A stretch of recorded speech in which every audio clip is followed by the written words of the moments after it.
হাসরের ময়দান এত কঠিন হবে, একটা নেকির জন্য মানুষ জাহান্নামে সাব্যস্ত হয়ে যাবে। একটা নেকি কোথায় পায়, এই খুঁজতে খুঁজতে হাসরের ময়দান পুরো তল্লাশি করে বেড়াবে, কিন্তু নেকি খুঁজে পাবে না। নেকি দেওয়ার মতো কাউকে খুঁজে পাবে না। সে তখন চলে যাবে তার প্রিয়জনদের কাছে। প্রথমে ছুটে যাবে তার আব্বার কাছে, দেখা হয়ে যাবে, আব্বা তুমি আজকে আমার একটা নেকি দাও, কারণ দুনিয়ায় চলতে গিয়ে আজকে আমি গুনাহগার হয়ে গেছি, একটা নেকি আমার কম হয়ে গেছে, যার জন্য আমার জাহান্নামে যেতেই হবে। আব্বা তুমি আমাকে আমার খুশির জন্য কত কি না করেছো, আজকে তুমি আমার একটা নেকি দাও। আব্বা তখন সেদিন বলবে, দুনিয়াতে আমার কোনো সন্তানই ছিল না, আমার তো বিয়ে হয়নি, সন্তান কোথা থেকে আসবে। হয়রানি হয়ে যাবে, চলে যাবে খুঁজতে খুঁজতে মায়ের কাছে। মায়ের কাছে গিয়ে বলবে, মা তুমি তো আমার জনম দুঃখিনী মা, তুমি না খেয়ে আমাকে খাইয়েছো, তুমি 10টি মাস ধরে আমাকে পেটে রেখেছো, গর্ভ যন্ত্রণা সহ্য করেছো মা, তুমি আমাকে একটা নেকি দান করো। আর সামান্য নেকির জন্য আমাকে জাহান্নামে যেতে হবে মা, জাহান্নাম বড় কঠিন, আমি সইতে পারবো না মা, একটা নেকি আমাকে দাও। মা তখন বলবে, বাবা নেকি আমারও প্রয়োজন, আমি দুনিয়াতে কারো মা ছিলাম না, আমার কোনো সন্তান ছিল না। ছুটতে ছুটতে ভাই বোন স্ত্রী স্বামী সবার কাছে সে ছুটবে। স্ত্রীর সঙ্গে যখন দেখা হবে বলবে, স্ত্রী তোমার জন্য দুনিয়াতে কি না করেছি, তোমার মুখে খুশি করার জন্য মনটাকে। আমি নাহককে হক করেছি, চুরি ডাকাতি দস্যু ছিনতাই রাহাজানি করে হারামকে এনে তোমার মুখে হাসি ফুটিয়েছি, আজকে আমাকে একটা নেকি দান করো।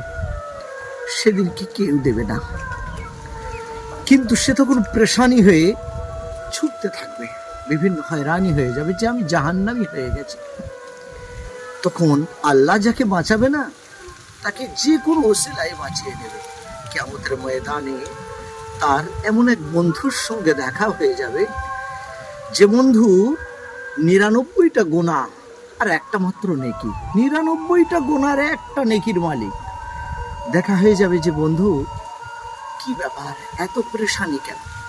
বন্ধু তখন বলবে, জানিস আজকে আমি 99টা নেকি আমার হয়ে গেছে, সামান্য একটা নেকির জন্য আমি আর জাহান্নামে সাব্যস্ত। আজকে যদি আমার একটা নেকি কেউ দেওয়ার মতো হতো, তাহলে আমি হয়তো নাজাত পেয়ে যেতাম রে বন্ধু।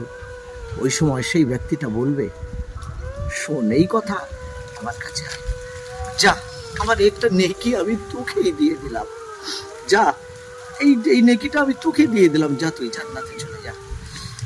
তখন ওই ব্যক্তি জিজ্ঞাসা করবে যে, কেন ভাই তুমি আমাকে দিচ্ছ এই নেকি?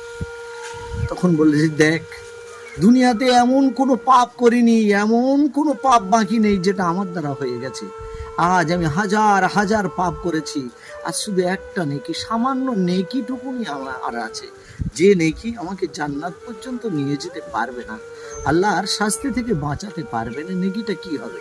তা যা, এই নেকিটা তোকেই দিয়ে দিলাম, তুই জান্নাতে চলে যা। এই নেকি নিয়ে ছুটতে থাকবে, আবেগে ছুটে ছুটে ছুটে ছুটে আল্লাহর দরবারে হাজির হয়ে যাবে। আল্লাহর সামনে গিয়ে বলবে, আল্লাহ আমি হাসরের ময়দানে একটা নেকি, সামান্য নেকি আমি জোগাড় করতে পেরেছি, আল্লাহ তুমি আমাকে বাঁচাও। আমার আল্লাহ পাক তিনি সব জেনেও তখন তাকে ডাকবে, যে বান্দাকে শোন, আমার কাছে আয়, কাছে আয়, বল তোরে নেকিকে কে দিয়েছে। কোরআনের মধ্যে বলা আছে, ইয়াউমা ইয়াফিরুল মারউ মিন আখিহি ওয়া উম্মিহি ওয়া আবিহি ওয়া সাহিবাতিহি ওয়া বানি। মা বাপ ভাই বোন স্ত্রী সন্তান কেউ কারো হবে না, কিন্তু এদিনকে তোর একটা নেকি কে দিয়েছে? নেকিটা বলবে, অমুক লোক আমাকে দিয়েছে। ডাক তাকে, তাকে যখন কাছে ডাকা হবে, বলা হবে, বান্দা আজকে নেকির জন্য আজকে সবাই পাগল পাড়া নফসি নফসি নফসি করছে, কেউ কারো নয়, তুই আজকে নেকিটা কেন দিলি? বলবে, আল্লাহ আমি দুনিয়াতে বড় পাপী, বড় গুনাহগার, জাহান্নামে যাব আমার সাব্যস্ত হয়ে গেছে, কিন্তু এই নেকিটা আমার তো কোনো কাজে লাগে না আল্লাহ। তা তোমার ওই বান্দা যদি আমার একটা নেকি দ্বারা জান্নাতে চলে যেতে পারে, আল্লাহ আমি বড় খুশি হব, আমার এই নেকিটা তাই ওকে দিয়ে দিলাম। মহান আল্লাহ পাক রব্বুল আলামিন তিনি তখন বড় খুশি হয়ে যাবে, তার রহমতের দরিয়ায় জোশ মারবে। তখন বলবে যে হে বান্দা, তুই একটা বান্দা হয়ে বান্দার প্রতি এত সহনশীল, এত রহমশীল, এত পরিমাণ করুণা তোর একটা নেকি তাকে দিয়ে তার জান্নাতে যাওয়ার জন্য তুই খুশি হয়ে যাস, সে জান্নাতে গেলে তুই সন্তুষ্ট হয়ে যাবি। আর আমি তোর মাওলা, আমি তোর আল্লাহ, তোর স্রষ্টা, আমি কি পারি না তোকে ক্ষমা করে দিতে, তোকে জান্নাতে দিতে? মহান আল্লাহ পাক রব্বুল আলামিন তখন বলবে, যা বান্দা, তুই যে বন্ধুকে আজকে এই নেকিটা দিয়েছিস, তুই আর তোর বন্ধু দুজনকে আমি ক্ষমা করে দিলাম, যা তোরা দুজন আমার জান্নাতেই চলে যা। তা বন্ধুর মতো যদি বন্ধু হয়, দুনিয়াতে কিন্তু কাজে লাগবে, পরকালেও কাজে লাগবে। আর বন্ধুর মতো বন্ধু না হলে এহকালে ধ্বংস, পরকালে ধ্বংস। তাই নিজের আমলকে বাড়িয়ে নিন। আমল ছাড়া পৃথিবীতে কেউ পরিত্রাণ পাবে না সেদিন জান্নাতে, আর আল্লাহর রহমত ছাড়া কেউ কিন্তু নাজাত পাবে না।